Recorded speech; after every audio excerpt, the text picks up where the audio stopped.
You mean the Yuasa book, The Body Toward an Eastern Mind-Body Theory? That Yeah, one? you asked his book. Yeah. Yeah. And there's an interesting backstory too, how it came about. What's that? Okay, well, how I met Yuasa. Oh, Um, you met him. oh yeah. Okay. This was back in I don't know, 79, maybe, and I was going to Japan, and my I had written to Tamaki Koshido, who is uh, an expert on Buddhism in general. He was one of the most prominent scholars of Buddhism in Japan, University of Tokyo. And I had read his work on Dogen, the Zen master, the 13th century founder of Soto Zen in Japan. And I was really impressed with it. And I had written to him. I said, if possible, I'd like to meet him while I was in Japan that summer. And he wrote back to me. And I explained a great deal about who I was and what I was interested in: Western philosophy, phenomenology, a little bit of psychoanalysis, and Buddhism, various forms, including Zen. And he wrote back and said, unfortunately, he was going to be away, and so he wouldn't be in Japan. But I should meet this guy, Yasuo. He said he's one of the few people in Japan who probably has the same interests I do in almost all respects. So I wrote to Yuasa, and he was at the time at Osaka University, and I was staying in Kyoto. And I said, "I'd like to come meet you." He said, "No, don't bother. I'll come meet you." So I was staying in this little guest house type place, and he came, and he was this small man with a kind of club foot, and kind of came in, and he was carrying this kind of shopping bag, and he came in, and it was a shopping bag full of his books. And he sat down, and we started talking. And he started taking his books out and showing me what he had written. These books were all in Japanese, and I started talking about it. He had written on all these topics I was talking about. And so, and in particular, he said this most recent one is called English would be The Body, toward an Eastern mind body theory. And he said you might find this one particularly interesting. And so on the airplane home, uh, I kind of skimmed through it. It was a very difficult book to read because of its vocabulary. I mean, there's parts on neurology, parts on uh, conditioned response, neurophysiology, parts on psychoanalysis, parts on Japanese philosophy, parts on Shingon Buddhism, parts on all these different things. But sort of vocabulary is kind of overwhelming, and there I am without a dictionary. Who knows what the Japanese word for hippocampus is? I mean, this kind of thing. So really, but I'm sort of following the basic argument. I said, this is really interesting. So I got back to, at the time I was teaching at the University of Hawaii, and I had an advanced graduate student, a native Japanese who had been in America for quite a while, Shigenori Nagatomo. And I said, Shig, take a look at this book and tell me if you think it's interesting. I think it is. And Shig read it and came back to me a couple of days later. He said, "Oh, we got to quickly make a translation of this and use it in our seminar that you're giving." And so we worked very, very quickly, and did a very, very rough translation for that course. And then a couple of years later, he said, "We've got to really do this right and translate it and publish it." And so we did. And you also was very helpful. He gave us a whole long glossary of technical terms with English equivalences. Because even though you also really couldn't speak English very much, he could read English very well, and he knew all the English equivalences. And so we were able to put it together. But then when we put it together, and I said, okay, now we have an English translation. Before we do anything, let's not look at it for a couple months, and then I'll read it cold in English and see how it reads. Hmm. And so we did that, and then I uh, called Shig back, and we are talking to my office. I said, Shig, we have a problem. The book is not really convincing in English. Mm. He said, what do you mean? I said, well, Japanese write in a way that's different from English writers, and the English readers can have a little trouble following it. And so that's why it has these sort of introductions to each section Mm-hmm. that I wrote, that sort of leads the reader through to let them know what's coming through. Because as I said in the book, you have to read this not like a book in philosophy that sort of says, well, here are premises, here's the argument, here's the conclusion I'm going to argue for, and there it goes. But you have to read it more like a Sherlock Holmes story where everything is kind of a clue. Yeah. Then only at the end does it all come together, and you say, "Aha, I get it," right? And so you have to sort of bear with it, and read it through that way. And I gave pointers along the way for the English reader who's impatient to sort of say, Mhm. "Where's this all going? How does this fit?" So I sort of let the cat out of the bag along the way to help the reader along. And so Mhm. that's how that book came to be. And then you also became quite well known in the West because a couple this created interest, and a few of his other books got translated and it was, I think, one of the joys of his life that he was able to interact a lot more with the Westerners. So Oh, that's wonderful. That's a great story. yeah, Yeah, it's an incredibly hard read. yeah, You're it is. Yeah, so you can imagine, trying to translate it wasn't easy. Yeah, yeah. Uh, so he okay, so let's because your work, from what I can tell, what I've read of yours and this book are on the same page. You've done a lot of the same work in your career with the mind body understanding from Asia, but also in then Buddhism. yeah, hmm Mhm. yeah. I mean, he's the one who really got me into that as a focus. Um, Oh, really? I had always done comparative work, Hmm. but I didn't have that as a particular focus. And what he how it worked out for me was in my first book, Zen Action, Zen Person, Hmm. and that was before I had met you, Asa. I sort of tackled, which was based in parts on my dissertation, mostly on my dissertation, in fact. I dealt with the philosophical problem of uh, why doesn't Zen make sense? What are these koans, and what's all this about? And for the most part, and DT Suzuki didn't help with this at all because he said Zen doesn't make sense, Zen is irrational, and so forth. And so as a philosopher, I found that a little strange because many of Japan's great intellectuals were very influenced by Zen. So why would such rational people be influenced by Zen? And um, so what was going on? And then what I realized is that a lot of the language is coming from within the practice. And so you have to look at the language as not talking about something, but rather doing something. And so what is it doing? And is what it's doing fit in with the larger Buddhist doctrine of what reality is, what the person is, and how does it fit together? So that it is, in a sense, showing philosophy rather than making philosophical arguments. And so then from there, once I met Uasa, I started realizing, aha, this is a bigger thing than I realized. There's a whole aspect of the body that has to be taken in consideration. I was looking at it just in terms of the practice within any given religion has to be considered when we look at how it speaks. Now I realize that, in fact, that the body is an entry into understanding religion itself and understanding spiritual insight. And so I got more interested in that. Although I would say that it's not that uh, I I would say my focus. I wouldn't say my focus is the body. It's that in anything I write, it's the sine qua non. You can't talk about it without talking about the body.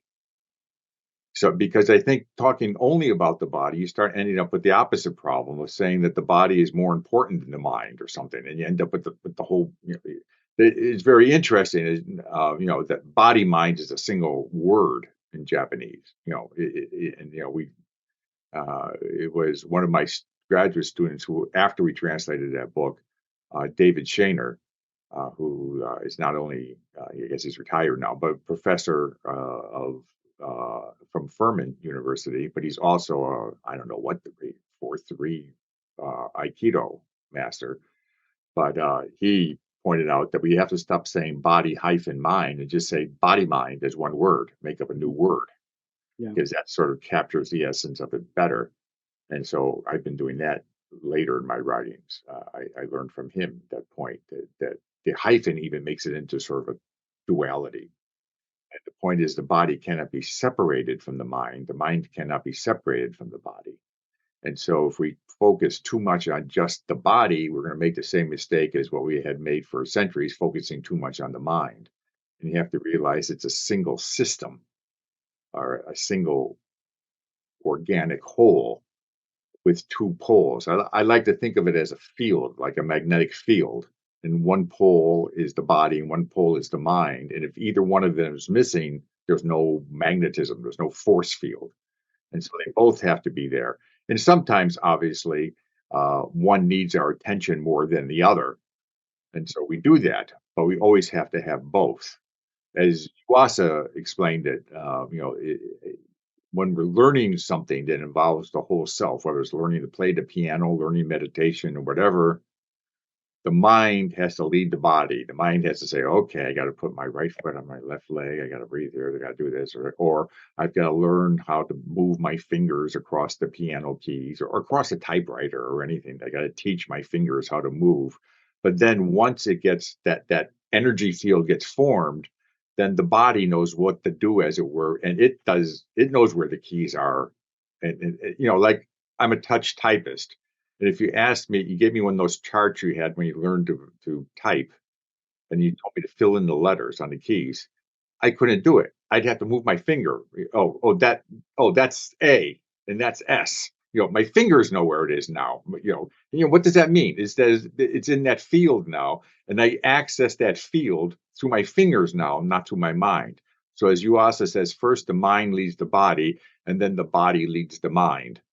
And so that's what we're trying to get is that integration in the field so we can access it from either side, the body side or the mind side. But the point is to have the integrated field of body mind.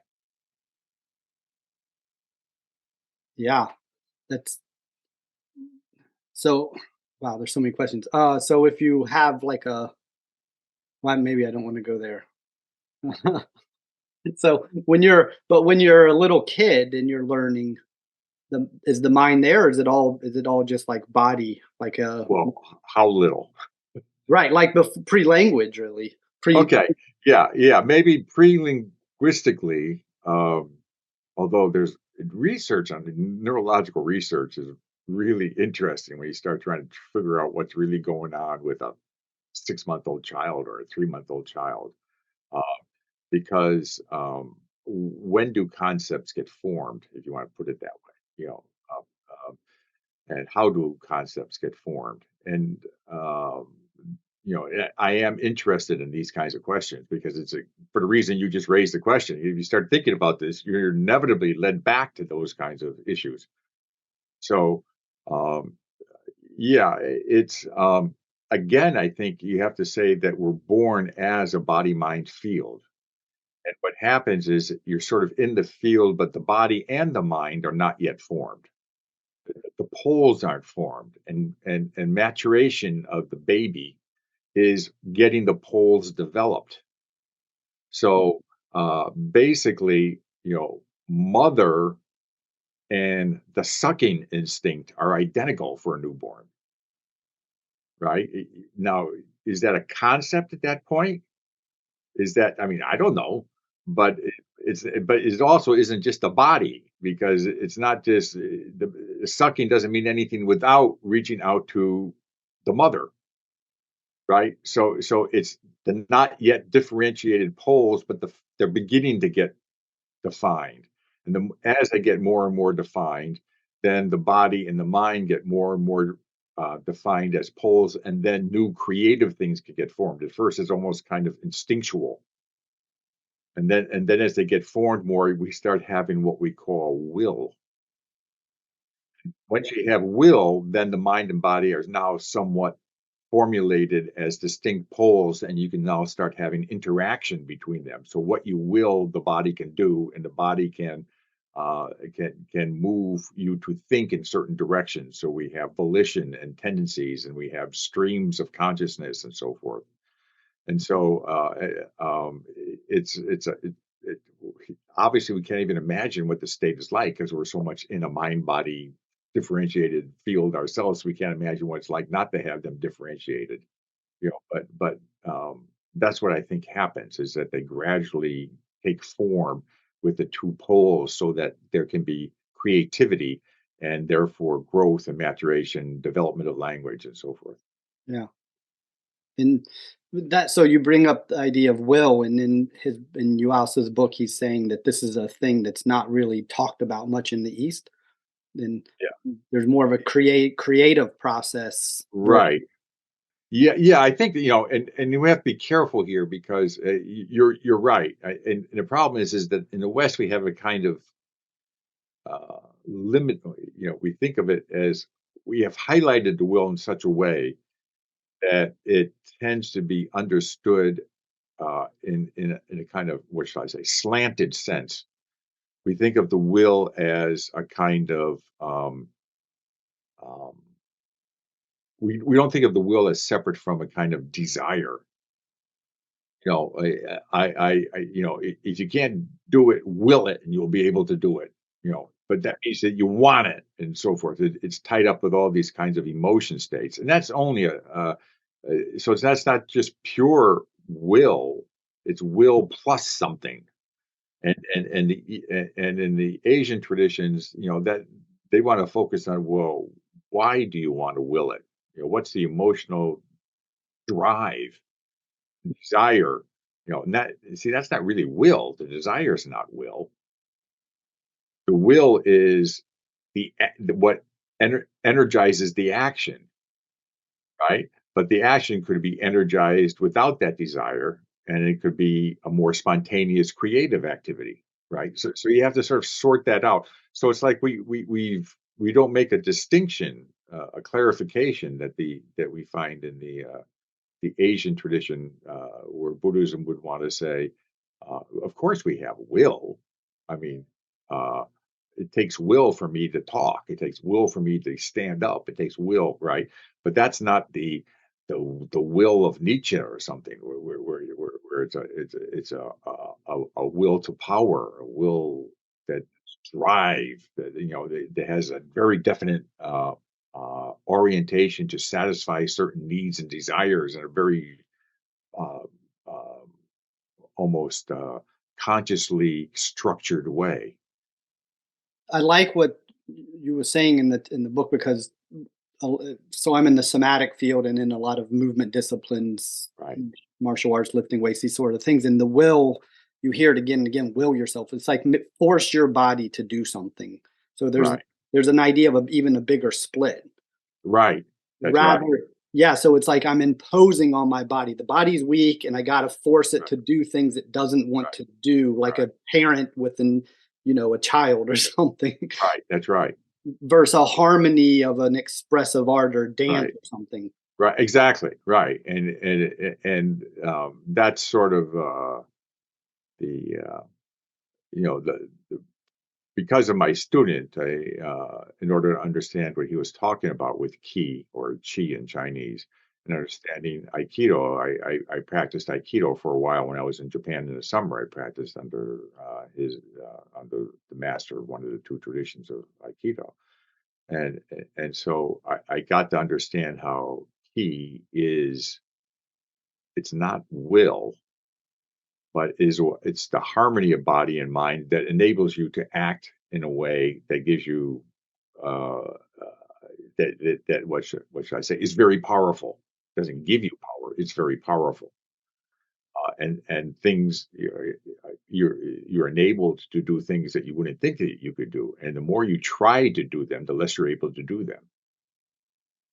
So it's and when George Lucas, practiced kendo swordsmanship. He got this idea of, seeing how key was. He understood this, and he made it into the Force for the Star Wars movies. That's where he got it from.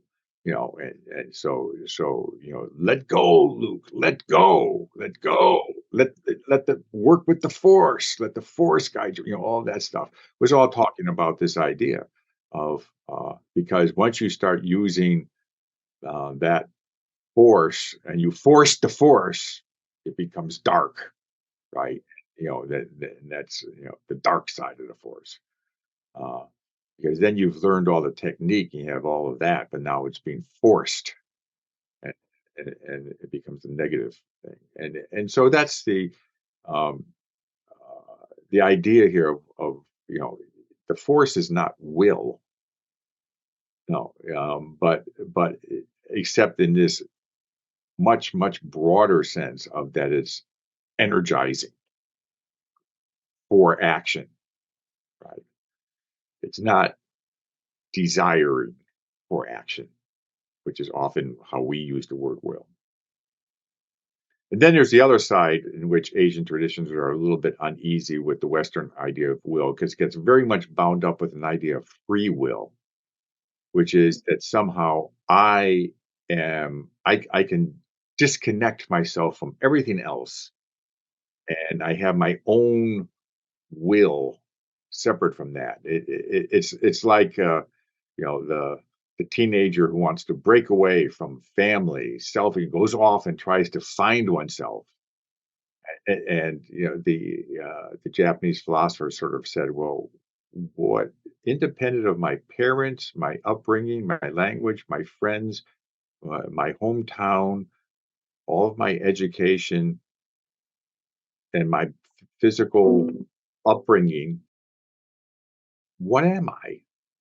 He says, I don't know what I would be. So if that is what free will is, I don't have any because you take all those things away, there's nothing left. So I can't find myself if I take all of those things away because all that I am is this unique set of interconnected conditions. So I am unique. I am an individual because no one else in the world has those same interconnected conditions that I do. That makes me me. You don't have all of my experiences. You don't have all of my upbringing. You don't have all of that. So you are different from me.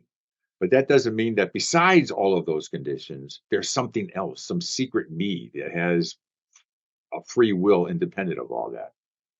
So this is how we think that I can only be an individual if I am free of all of my conditions. And to the Buddhist way of thinking, that doesn't make any sense. If I were free of all my conditions, then I wouldn't be who I am. It seems like a very immature view too. It's like you haven't really paid attention if you think you can do that. That's right. That's right. That's Kind of right. a hyper egoism as well. I'm sorry, what? Kind of a hyper egoism as well. Yes, It that's right. seems It's a like a hyper ego. teenager Yes, mind. that's right. That's right. That's right. In fact, I think it's a mistranslation of the Buddhist term in any language, Sanskrit, Chinese, Japanese, whatever, to translate it as no self. The word is no ego. That's what it means.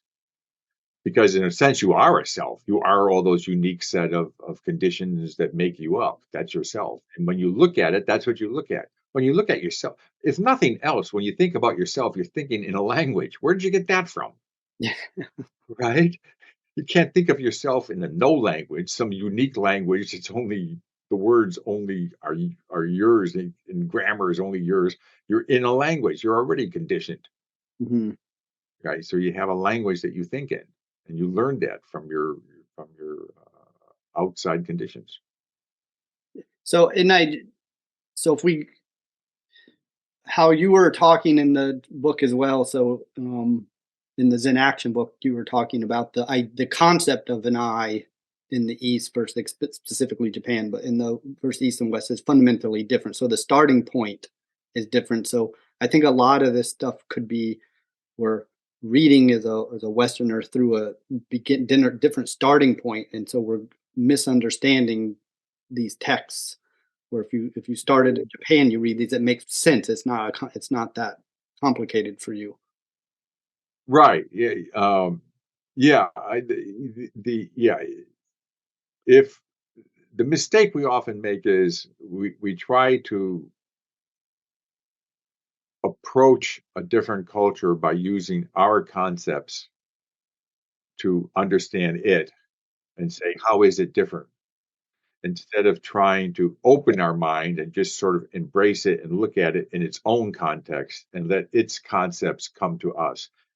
I think of, you may know those Japanese paintings that have a gold, the paper's painted gold and then the painting is done on top of it, right? When I first saw those in a museum, I said, "This seems I don't- this doesn't seem like Japan to me." I mean, Japan is always this sort of muted and quiet, and a lot of empty space stuff. What's all this gold stuff? I feel like I walked into a Byzantine church or something. What is this stuff, right? But then I walked into a Japanese castle, which is what these were made for. So the castles are it was invented. The castles didn't come in until the 16th century, and they're very, very dark because they were made because cannons were invented, brought from the West. And so having paper walls wasn't a good idea anymore. So they had to have these big castles made of stone, and they were very dark with small windows so that bullets couldn't go through and so forth. And they had these dark halls, and so the paintings in them were painted on this gold paper background. And then you could have just one or two candles in the room, and the pictures would be illuminated. Mm, They would be lit up yeah, with very little light because the gold background would make the pictures come alive. yeah, And it was a totally different effect. mm, So we would look at these gold pictures in our brightly lit museums yeah, and say, get the whole wrong idea of what they were. yeah, But if we saw them in its own context, we immediately see, oh, this is actually very subtle. The yeah, gold background is very subtle. It's a mm, way of being subtle so that in a dark, dark room, you can use just one candle and see these pictures perfectly well. yeah, of course, that's beautiful. That's so Japanese. That's Yeah, great. so now you see how Japanese it is. Yeah, First impression is this doesn't seem Japanese at all. yeah. So so I like how the idea. So back to this, it's like the sense of I is in relationship to the Yes. whole. I think we also don't we also find this in even India Mhm. during the Buddha's time. So this is a Japanese thing, but it's an Asian thing, or also Well, yeah, what it is it's an East Asian thing because it's Chinese too. I mean, Chinese and Japanese, it's sort of mainstream, and in India, it's particularly Buddhist. In Hinduism, at least some of the really mainstream aspects of Hinduism, you do have this idea of the Atman, which is sort of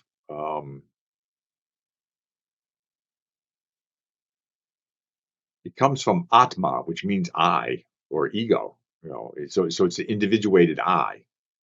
But the idea is that if you penetrate that enough, you realize everything is that. So the I kind of disappears into everything. So you end up with Atman is the same as Brahman.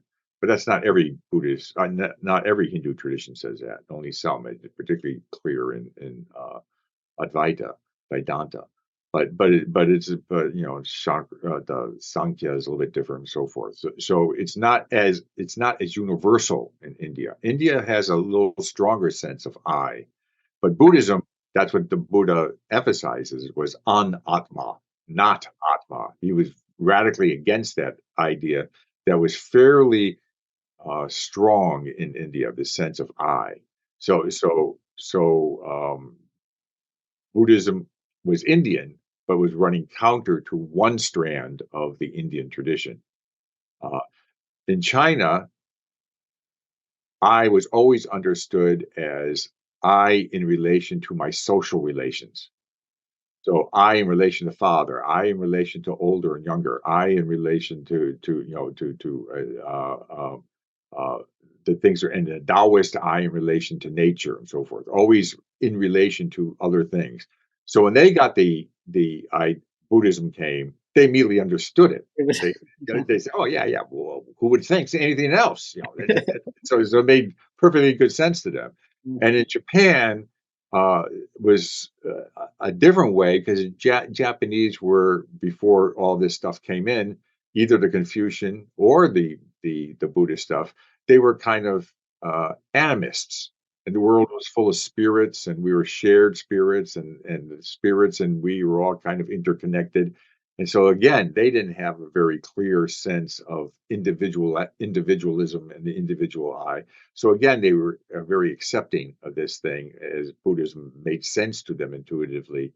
everything is interdependent, everything's impermanent, made perfectly good sense to them. And the Confucian sense of relations, human relations, are what define me. That made perfectly good sense to them too.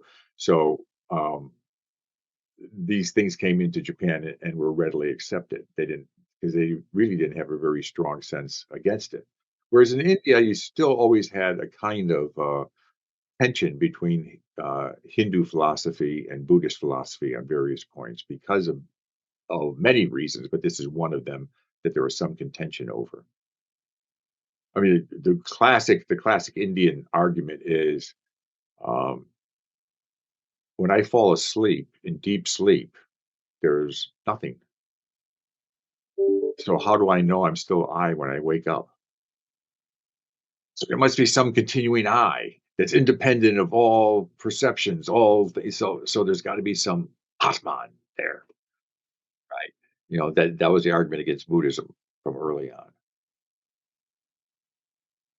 That's interesting. This yeah, I see that. So can we in light of that, can we just sort of discuss the body in Buddhism starting from India? Because a lot of times it feels like that people are dismissive of the body in Buddhism. Is this an Indian thing? Is that true? Does it change as it moves through China and into Japan? Yeah. Oh, yeah. Big question, I know. It's obviously a hugely complicated Yeah, issue. Yeah. Right. Uh, no. First of all, the Buddhism is never dismissive of the body. yeah. Right? And that's a misunderstanding. Mhm, What it is dismissive of is um, being controlled by the body. the desires. The desire. Yeah, the desires of it being controlled by sensation.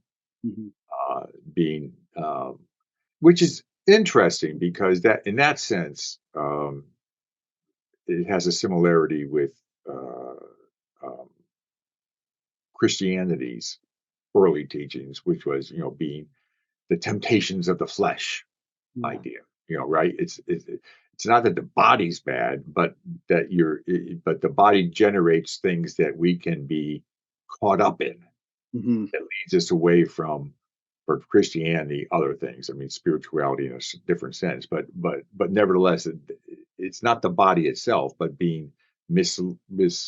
It generates things that can deceive us and mislead us, mhm. and so that's where uh, Buddhism's teaching comes from. Now, there is, you could say,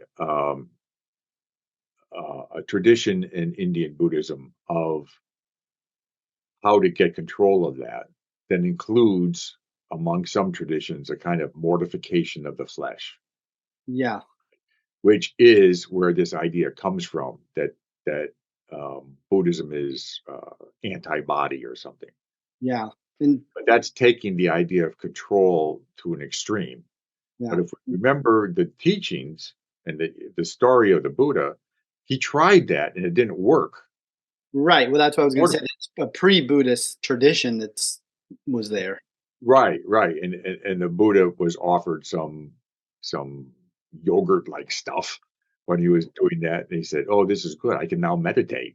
I'm not in pain all the time. I have energy. So therefore, he realized the middle way between being ruled by the body and the mortification of the flesh, and the middle way is the proper way to be in balance. Okay, and so that became the sort of ideal in Buddhism in India. And um, there was a tradition in India, however, of asceticism and mortification of the flesh that Buddhism, you know, eh, we have to remember, as I like to tell students, there's no such thing as Buddhism. There's only Buddhists, Yes. right? And you're going to find in any religious tradition a lot of variation because people vary, and you're going to find extremes in one way or another. And yeah, what do we know about people? There are people who take things to extremes and people who don't, and people who are moderate, and people who are sensible, and people who are a little bit wacky, right? And so you're going to find wacky Buddhists, and you're going to find moderate Buddhists and sensible Buddhists, and, and you're going to find the same mixture in any religion, right? So you can't sort of go by the actions of some group and say, "Oh, that's Buddhism." You have to sort of look at what is the teaching, what is the mainstream, what is going on. And the mainstream of Buddhism is that the body is to be uh, um, put in its proper place in the whole. And again, now, if we go back to this whole body mind thing, if you think of it as a polarity, well, you have to be between the two poles of mind and body. If the body's too strong, then everything's being pulled toward that pole, and you're out of control. But just as much, if you're trying to conquer the body with the mind, well, then you'll be too far pulled over to that pole, and you're gonna be disconnected from the world. But there, because of India, with all of its traditions of the Yogan traditions and its idea of controlling the body with highly developed disciplines of the mind taking control of the body and that being so strong, um, Buddhism has within its tradition a lot of examples of people who have a kind of mortification of the flesh tradition in it, right? That isn't mainstream Buddhism, but it's there, and you have a lot of examples of that. And there is a kind of tendency then in Indian Buddhism for that. You get into China, that's not the case. Chinese approach is that is very this worldly, and the whole idea of you can almost imagine the early Buddhists coming from India to China. I often joke that uh, when whatever god or gods created the world, uh, there was foreseeing the differences between China and India, so they put the largest mountains in the world between them to keep them apart because they are not at all the same in terms of their general attitude toward the world and their worldview. You can imagine the early Indian Buddhists getting to China and say, "We've got great news. We can show you the way so you can end this cycle of birth and rebirth so you'll never have to be reborn again into this world of suffering." And Chinese said, "We get reborn? You've got the solution to a problem we don't even have." So the whole idea of enlightenment had to be reformulated Mhm. in China. And it was no longer the idea of nirvana, the cessation of rebirth, but nirvana as understood as awakening, bodhi, awakening part of nirvana. And it was awakening to the world as it is rather than not being reborn. For Chinese, then, this whole idea of the body is accepted as this world. And what you have to do is be awakened to what the body is rather than escaping from this body so you won't be reborn. And so the whole connotation of the body was different. So in China, the emphasis was always their key word is harmony. So it's harmony between the body and the mind, harmony of all the elements in the body, the Taoist medicine tradition and so forth was all integrated. Harmony between nature and humanity, harmony within the family, harmony within the country. That's the goal. And what you're trying to do is bring about greater and greater harmony. And Buddhism understood itself in this new context as bringing about harmony. So the idea was to harmonize the body. And so it's very natural that you would find in Buddhist temples development of techniques that would be not asceticism, but techniques for harmonizing the body. So you find Tai Chi, Kung Fu developing in Buddhist temples. So you go to the you go to temples in China, uh, like the Shaolin Temple, which is where Bodhidharma went from India and ends up founding Chan Buddhism, Zen Buddhism. It's also the home of Kung Fu, right? So what do you got? You got the school of quieting the mind and purifying the mind. It's the same place for the school of one of the great martial arts because you're harmonizing the body and the mind. And that's what enlightenment is for the Chinese. It's the same thing, harmonizing the body and the mind. So enlightenment is defined in China not as ending the cycle of birth and death and being reborn and so forth, but it's bringing about harmony, and that you would have physical exercises and you would have mental exercises. And Tai Chi develops into Kung Fu partly because you needed a way to protect the temple from any marauders and so forth. So it became a martial art instead of just an exercise art. But in any case, it's still growing out of this idea of harmony.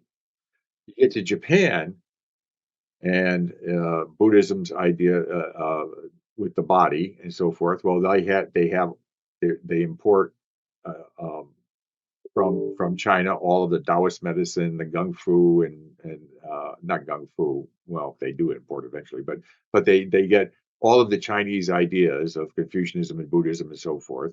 But they also have their native tradition, which later comes to develop what we call Shinto, and so here now you have the body is something that you have a very important emphasis on purity, and that's what was very important. So Shinto adds an element of purity to all this. So the idea is to have not only harmony but a purity.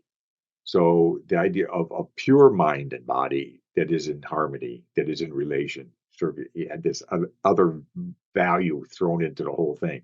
So you are purifying your body, you're purifying your mind, and so you were uh, the idea of clarifying and purifying becomes it's always there in the tradition, but the Japanese put a little spin on it and make it fit more in their tradition. So the body then you have the rituals of purification being introduced into Buddhism. And it should be brought from Shinto, but being introduced to Buddhism. So everybody's dumping water on the Buddhist statues and so forth, and people are standing under waterfalls and chanting mantras and so forth. And all of this becomes a stronger part of the tradition because it's now fitting in with this, let's call it the indigenous religion that was in Japan that later is called Shinto. Yeah, it always so in the Buddha's enlightenment awakening under the Bodhi tree and him touching the earth, Yes. it seems like there's a harmony there. Like Yes. the ego's gone.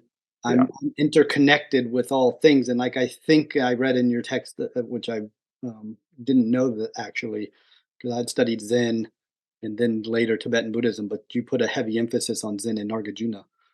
Um, as that idea of interconnectedness was there in India. So it's Yes. like it's kind of breaking away from the ascetic tradition, but that harmony was embedded in Indian Buddhism from the beginning. Is this true? Yes. Yes, that's right. That's right. Um, the aspect of being grounded Mhm. also becomes the ground, the earth, Yeah, right? yeah. And and it's very significant. D.T. Suzuki used to make a big point of that, is saying that the idea of the sitting in the lotus position for meditation was crucial, and to be immovable, like a tree, or a rock, right? Because you're then part of the earth, that feeling of being grounded, uh, and that uh,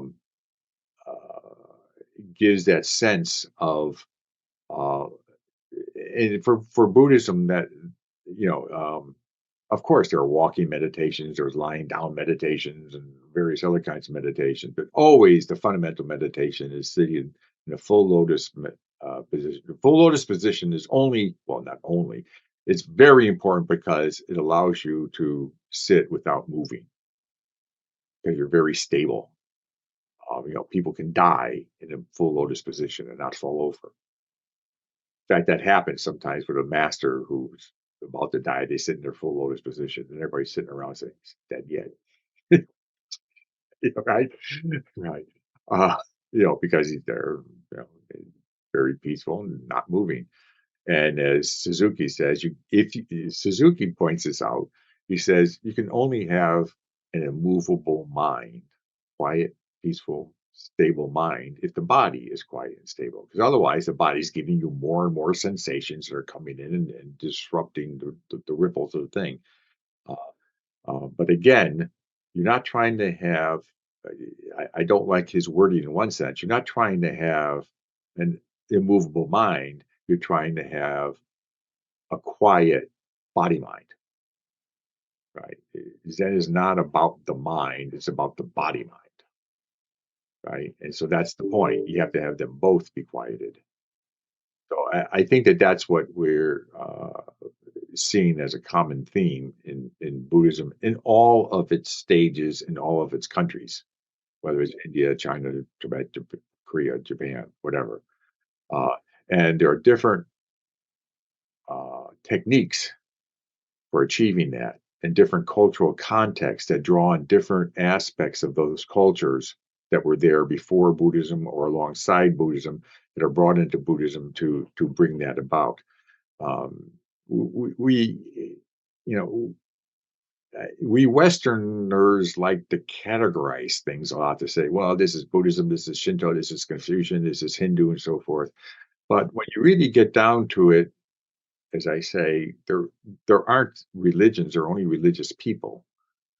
And religious people often draw on multiple traditions without even necessarily knowing it. In Japan, this is extremely obvious. I mean, there's a saying in Japan that everybody's born Shinto. They go to work and go to school Confucian. They get married Shinto, and they farm Shinto, and they contemplate Buddhist, and they die Buddhist. Because the rituals are divided up. Most Japanese have Buddhist rituals for when they die, and Shinto rituals when they marry, Shinto rituals when a kid is born, Shinto weddings, um, and Confucian rituals for how they interact with people at the workplace and so forth, showing deference in the Shinto in Confucian forms and so forth. And they don't say, "Well, I'm Buddhist or I'm Shinto when I do this." They're just being Japanese. And I think it's so extreme and obvious that you can see this, but I think everybody everywhere does this. The religious people are just trying to do things that make sense. And if one tradition has something that makes sense, they'll follow it and not be aware of where it came from. Well, yeah, that's nice. I obviously I think that's correct, and that these were, especially Buddhism is and Taoism. These are Shintoism. These are like nature practices. More people were connected to the uh, earth or their environment. More natural environment. Wasn't built up modernity as we have now. So the idea of interconnectedness obviously is makes more sense. You live in it. Right. But we're That's right. so disconnected. Our life is categorized and divided Right. up. Our whole school system is based on categorizing and drawing clear lines. And Right. well, of course, we're going to do that when we come to these. But I think what you're saying is correct. It's like you got to, the elements and sitting on the earth and being in nature is a big part of the practice that's not Right. necessarily written down, even. It's just Right. under the way of living. That's right. And also being attentive, Yeah. being attentive, I think of, the saying, take the time to smell the roses. Yeah. And most people haven't noticed that most roses don't smell anymore. Yeah. Most of the hybrids don't have any fragrance at all. And so we're telling people to smell the roses and haven't noticed that they don't have a smell. Which goes to show we're not smelling the roses anymore. I mean, we're not smelling the roses enough to realize that they don't have a smell. I mean, that goes to show how much we are disconnected from what's around us. I agree. And if you're sitting in, there's a certain peacefulness of sitting in nature, but it's like, if you go out in the suburbs or something and sit, it's anything but peaceful. You're smelling pesticides and Yeah. fumes and in and out of air conditioning. And like you said, roses don't smell anymore. It's Right. actually quite anxiety producing to sit. Well, it is. Yet you're right, but um, I think we have the example in the Zen Action Zen Person book where the guy's complaining about the guy's stomach rumbling, Oh, yeah. right? Yeah. Yeah, in the Zendo, and he says, and he's chastised for it by one of the other sitters, and says, "I hope this time you ate before you came, so your stomach won't make all that noise," right? And the guy retorts, "Yeah, and I told the crickets to shut off and the moon to go blank so you won't be distracted." I Yeah. mean, in a way, the idea is also to be attentive to what it is there, because in fact, if we are be attentive to the pollution, Yes. then we won't pollute, Yes. right? I mean, See, 100%. if instead we say, "Oh, I'm going to run away from the pollution all the time to find a place where there's no pollution so I can meditate," Yeah. then in a way we are not going to be active in trying to get rid of the pollution. Be attentive to the pollution, saying this place stinks. We got to do something about that, right? See, again, that's the will in the sense of responding naturally to the pollution, and we want to get rid of it then, right? Rather than saying, "Oh, we got to go out and picket the pollution." Well, if you were aware of the pollution enough, every day we're going to try to figure out some way to make it less. Yes. Including your self responsibility in your own act. That's right. That's right. That's right. Yeah, it almost when you said at the beginning, it was what popped in my mind, like, leaving home and trying to go find yourself away from there was almost like a trauma response, like trying to leave the place where you're uncomfortable That's right. and run out That's to right. some other place where you're gonna be comfortable. It's like, but you'll never find that. That's right. That's right. The record of Linji, or the Rinzai um, record. Mhm.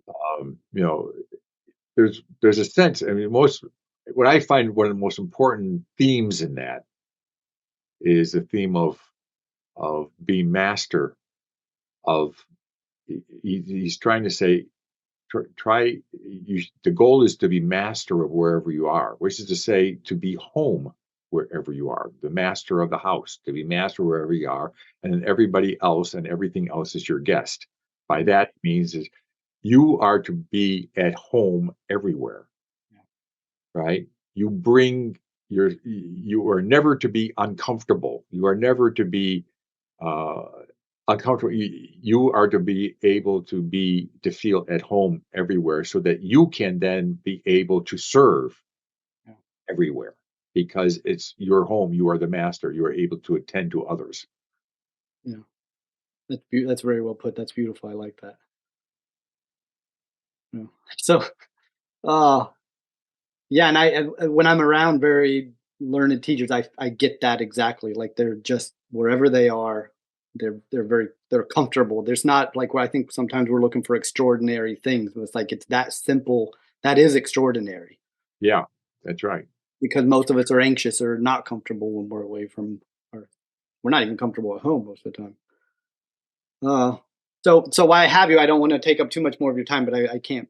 I want to talk to you about in you also weird he was saying or you were saying it was in your forward that a lot of these religious practices or practices in general, so he's going into the for context bright and dark mind, then that you put yourself in a position like yoga or tai chi, like or meditation, like where your body assumes an uncomfortable new position, and through that an embodied learning is and that embodied learning is what actually is the heart of these traditions that you're not really reading about. So even like sports, it's like somebody who grew up as a ballet dancer, I think was the example.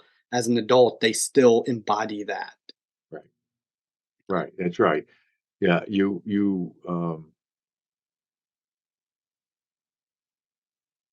we so often think that we carry our experiences in our mind, but actually we carry them at least as much in our body. And the fact is that what's in our body is dark, and what's in our mind is light. It's bright. So we can, as it were, see it in our mind. So we think that's where our experiences are, but we feel them in our body. So we forget that that's where they are. And so I know, like, uh, I my brother recently died, and I thought about, he taught me to play basketball, which was very important in my life, and he taught me how to use a slide rule, which was important because he taught me math. and logic, so forth. Two very important things. And notice that the, I pick up a basketball and my brother's there. Say it may be a calculator or doing a logic problem or something, and my brother's there. He's in my body, right? Yeah, I have memories of him, but the memory's also part of my fiber, and that's how he influences me. So when I do things, when I Dogen has a thing about when he sits in meditation, all of the Zen masters are there sitting with him. When I was teaching toward the end of my career, graduate seminar, I was saying, and you should know that when I am teaching here, also teaching here, and I named 8 or 9 of my teachers, both professors and Zen masters and stuff. They're sitting here too. So when I am saying something, you're having the benefit of all of them being here teaching too. That's what you are getting. And if you go, they're graduate students. So if you go on and teach, maybe I'll be there too with all those people. And you will have your other people you have, your other teachers. And that's what teaches. So don't let people say, well, I'm the teacher and all I do is facilitate discussion. Don't ever fall into that. You have a responsibility to bring the tradition of your teachers with you into that classroom. That's what a teacher is. Transmission of the lamp, right? That's what you're supposed to bring. That's not ego. That's the greatest humility, is to say that what I am as a teacher is not me, but all of that. And I think that's in the body. I had a logic teacher, formal logic, symbolic logic, all symbols, right? And he came back from a philosophy meeting, and I said, "Well, Rich, how was the meeting?" He said, "Oh, it was great." He was talking about it, and he mentioned, he said, "I could tell from the graduate student after about 5 minutes who their professor was, who their mentor was." I said, "Really?" I said, "Symbolic logic, is that compartmentalized that you could tell from the paper who that person's teacher was?" And he laughed. He said, "No, no, no, no. I could tell from their gestures. Oh, They pick up the gestures of their teacher, the body, the body of their teacher in the most formal, abstract form of thinking you could have, symbolic logic. The body of the teacher is communicated through the student." Yeah. So that's the body. That's somatics. and we have precedent in this too. Long history of this too, especially in the East Asian martial arts, with just doing what the teacher does day in and day Yeah. out, Yeah. not even asking questions, just following their Right. movements.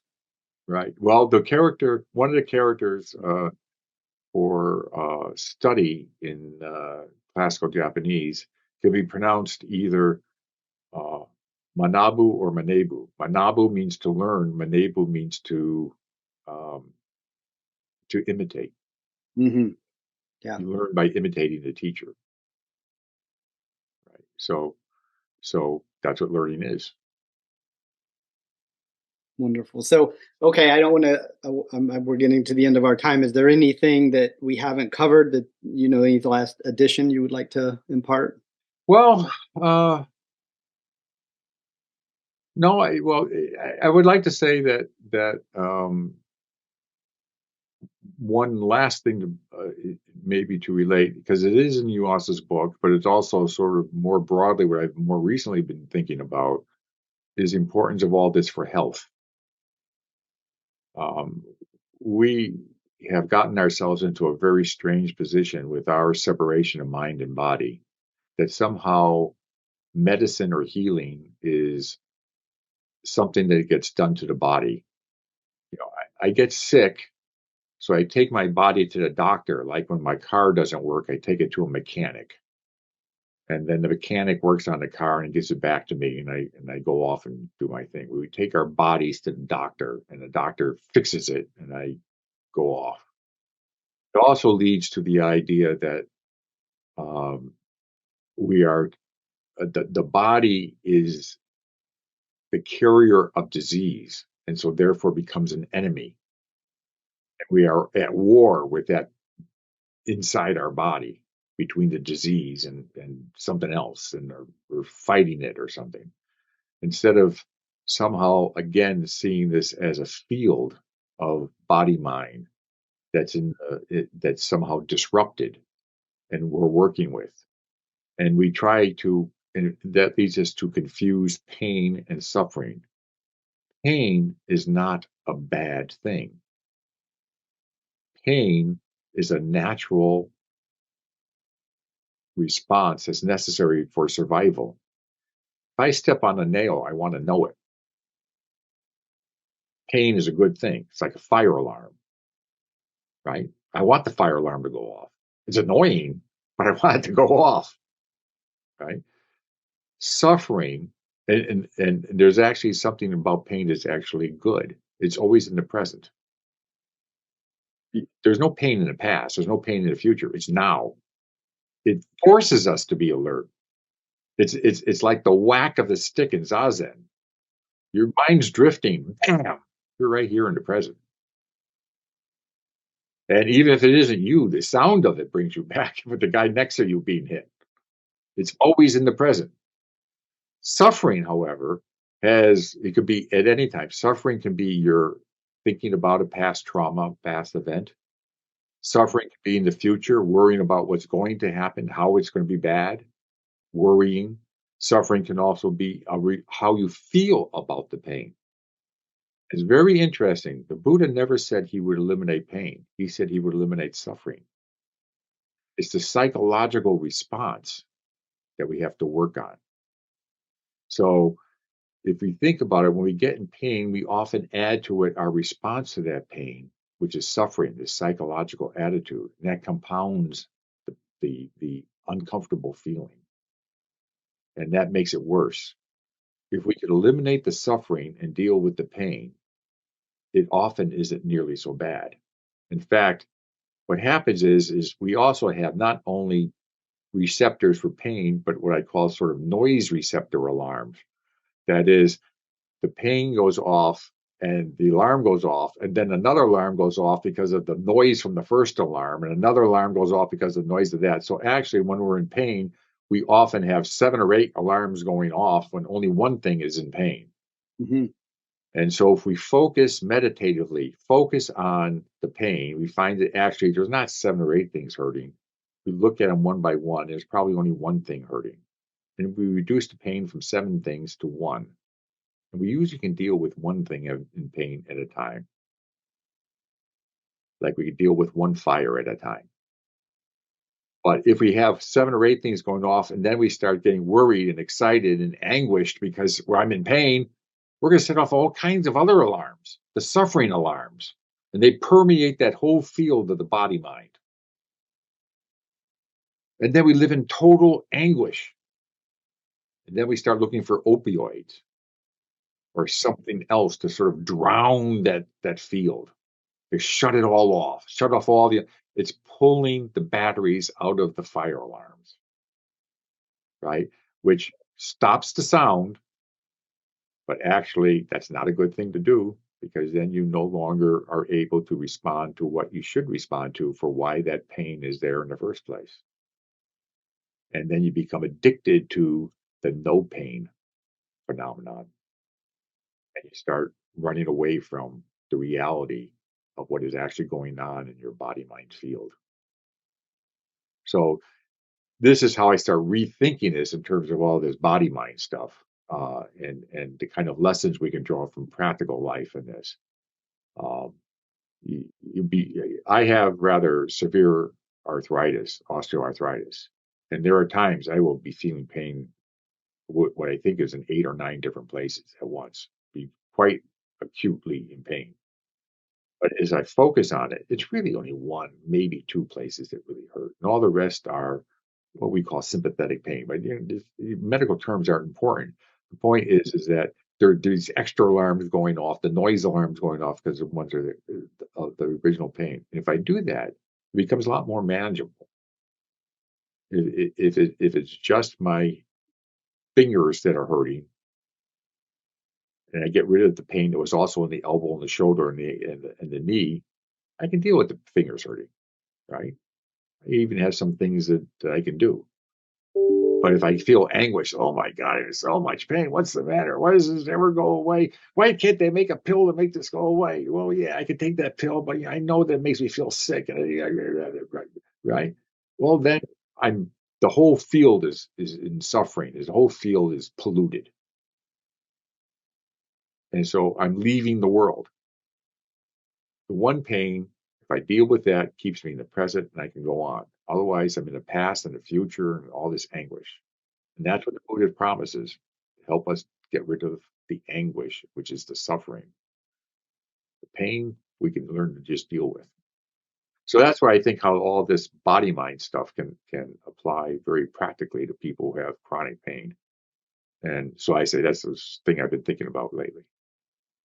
That's great. That's a nice reframing of that, because normally we talk chronic pain and there's brain reprocessing therapy and then there's Yeah. all this other stuff. But yeah, you're right. The chronic pain is the constantly ruminating on a path pain and bringing it to the present moment, because in the pain reprocessing they're like, you do x-rays, this, that, and the other, and nothing's there. Yeah. There's not anything wrong with the body per se. um but then that takes us into other elements though of somatics, like Alexander technique. So how we were talking earlier with learning a skill and then it becomes second nature, Right. Right. right? Well, what skills have we learned that's become second nature that are not useful, like becoming habits of posture that aren't useful anymore? Can we go back That's right. into the present moment and free ourselves from those habits that are actually probably causing our discomfort? Right. Yeah. Yeah. That's right. Yeah. Oh, absolutely. That's in fact, that's I think the whole point that, in Buddhism, you have the word, sanskaras, which the sort of conditionings that we have, Yeah. which are the habits, Yeah. habit formations, Hmm. and that's what, you know, once we realize that we're not something separate from all of our conditions, and we start saying, okay, now what are the conditions we have that we are conditioning, Yeah. right? And then are they good conditions or bad conditions that we're conditioning? Hmm. And self-reflection and awareness helps us sort those out and try to keep the good ones and try to get rid of the bad ones. Hmm. So Buddhism has a lot about habit formation at the core of its teachings. That's its therapeutic side. Yeah. Yeah.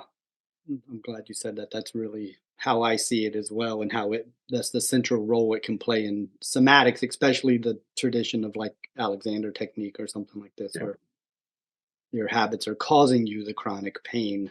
And so Right. in this case, the pain is like you said, it's an indicator and it's actually just a communication system of the body. And if you listen, then you can begin to make adjustments on that That's right.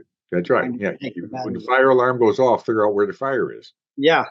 Don't Right. don't take out the fire. Don't blame the fire alarm. Don't pull out the battery. Don't do that. Right. Yeah. Oh, wonderful. Well, this was very enjoyable.